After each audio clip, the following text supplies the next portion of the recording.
Noelle, hello. A deep voice rumbles my name, and I almost jump out of my seat. Around the long conference table, all eyes in the room swing over to me. I'm supposed to be taking notes on the business meeting I'm in, but I'd been doing what I usually do at work, ogling my way too sexy boss, Liam. I drag my eyes up his broad chest and blink twice. Sorry, what was that? I clear my throat, trying to hide my embarrassment, but I'm pretty sure my mouth was just hanging open.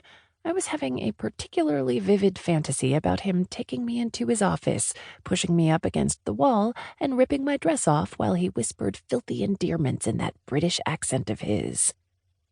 Although I don't stress about climbing the career ladder, I'm still a hard worker and would never allow myself to drift off during an important meeting.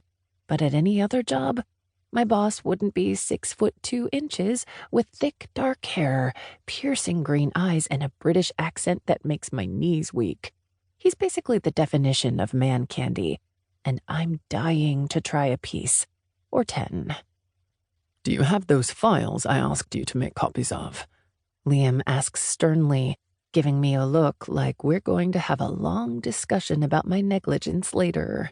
This isn't the first time I've been caught daydreaming.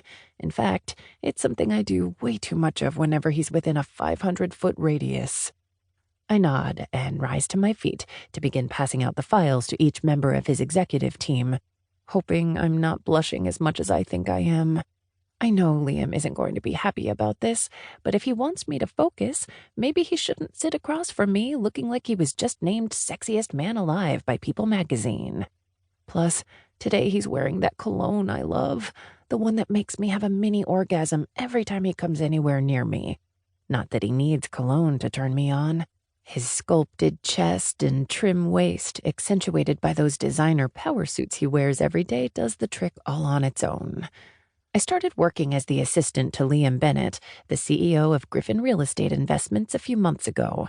It's by no means my dream job, but it pays the bills and allows me the free time to do the things I really love to do outside of work. The only downside is that the boss is serious, demanding, and an absolute panty dropper. Oh, and if you couldn't already guess, totally off limits. Apparently, it's unprofessional to sleep with your boss. Who knew? I've always been a man who knows what he wants and goes after it. It's how I met and married my wife. It's how we had 3 kids while both working full-time.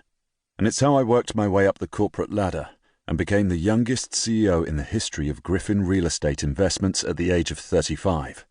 But now, I'm on the other side of a long divorce, forced to share custody of my kids with a bitter ex-wife who makes Godzilla seem like a playful kitten, and I've got a new assistant who's such a knockout, which is seriously distracting me from running this multi-million-dollar company. I'm just saying you could stand to relax a little bit. Jamie, my chief strategist, says, interrupting my thoughts. He's been trying to convince me for the past 15 minutes to go on a date with a woman he knows from the gym. I've been zoning out, sick of hearing the same thing from him. The problem with Jamie is he's not a co-worker, but my best friend, and he's way too concerned about my personal life when he should be focusing on his own work. And it's gotten even worse since my divorce. CEOs don't relax, Jamie. That's how they become CEOs. Jamie sighs and sits back in his chair, his hands behind his head, like he's heard it all before. Which he has, for the past 17 years. We went to college together, and sometimes I think Jamie wants me to be the same guy who stayed out all night and always won the keg stand contest. But I'm just not. I grew up, and I have mountains of responsibility that keep me in check. Just go out with her once. Maybe you'll even get laid. It's been how long again? He smirks at me, and I shake my head. It has been a while. Longer than I'd care to admit, in fact. But my nasty divorce made the idea of pursuing a new relationship sound more exhausting than it's worth. I'm too old to go on a blind date, and I'm definitely too old for a one-night stand. I have kids, remember? I tell him, hoping this will make him drop the subject.